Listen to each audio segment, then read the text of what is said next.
मुर्गी लूमड़ी को झाड़ियों के पास बैठी देखकर ठटक कर रह गई।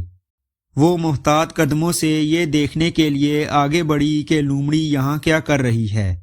इसने देखा लूमड़ी की दुम एक लोहे के शिकंजे में फंसी हुई है जिसे वो छुड़ाने की कोशिश कर रही थी। इतने में लूमड़ी की नजर मुर्गी पर पड़ी। आओ आओ बहन, क्या हाल है? लूमड़ी ने चेहरे पर मुस्कुराहट सजाते हुए कहा। ये क्या हुआ?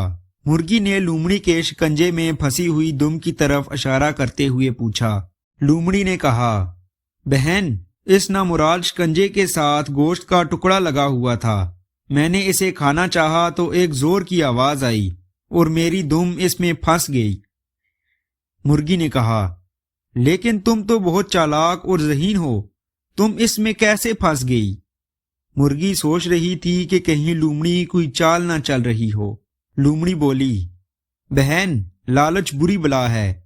गोश्त का टुकड़ा देखकर मेरा दिल लचका गया। अगर तुम मेरी मदद करो तो मैं शिकंजे से आजाद हो सकती हूँ।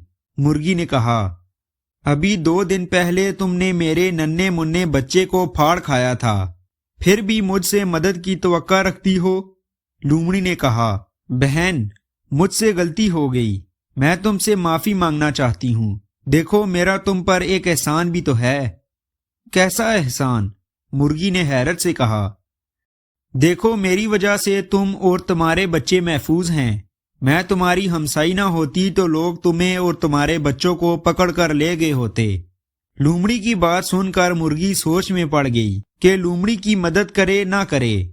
मुर्गी को सोच में डूबा देखकर लूमड़ी चालाकी से बोली, बहन, क्या सोच रही हो? देर ना करो वरना शिकारी आ जाएगा। मेरी तो जान जाएगी, मेरे साथ तुम और तुम्हारे बच्चे भी ना बच सकेंगे। मुर्गी लूमड़ी की चाल में आ गई। वो इसके पास चली आई और गौर से इसकी फंसी दुम को देखने लगी। इसने लोहे के शिकंजे को अपनी चोंच से ठोकरें मारना शुरू कर दी। पंजा ना खुला। वो फिर बोली, ये तो बहुत मजबूत है, मैं इसे नहीं खोल सकती। लूमड़ी सर घुमाकर बोली, लो, मैं भी अपने पंजे से जोर लगाती हूँ। दोनों ने मिलकर जोर लगाया और शिकंजे का ऊपरी हिस्सा कुछ ऊपर उठा। लूमड़ी ने अपनी दुम को बाहर खींच लिया और जल्दी से शिकंजे को छोड़ दिया, जिससे शिकंजे की नोक ठक से मुर्गी के पंजे पर गिरी और इसका पंजा शिकंजे में फंस गया। लूमड़ी ने अपनी दुम को झाड़ा सहलाया। इसकी दुम के बहुत सारे बाल उखड़ गए थे। वो अपनी जख्मी दुम उठाए जंगल की तरफ चल पड़ी। लूमड़ी को जाते देखकर मुर्गी ने कहा, बहन, कहाँ चली? मेरा पंजा तो छुड़ाती जाओ। लूमड़ी बोली, बहन, दुम पर जख्म हो गया है, मैं जरा घर जाकर मरहम पट्टी कर लूं, फिर आकर तुम्हें आजाद करती हूँ। ये कहकर लूमड़ी जंगल की तरफ बढ़ गई।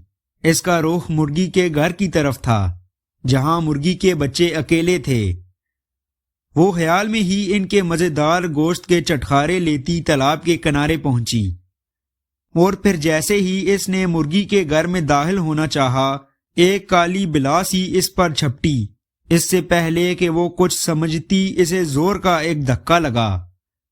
वो उड़कर दूर जा गिरी। इसी वक्त इसने भैया रींछ को देखा। वो मुर्गी के घर से निकल रहा था। उसने उसे अपनी तरफ आते देखा तो दुम दबाकर वहां से भागी। मुर्गी भैया रींछ को अपने घर और बच्चों की हिफाजत का कह कर गई थी। भैया मुर्गी को ढूंढने निकले। झाड़ियों के पास इन्होंने मुर्गी को देखा। इन्होंने इसका पंजा शिकंजे से निकाला और इसे घर तक छोड़ने आए।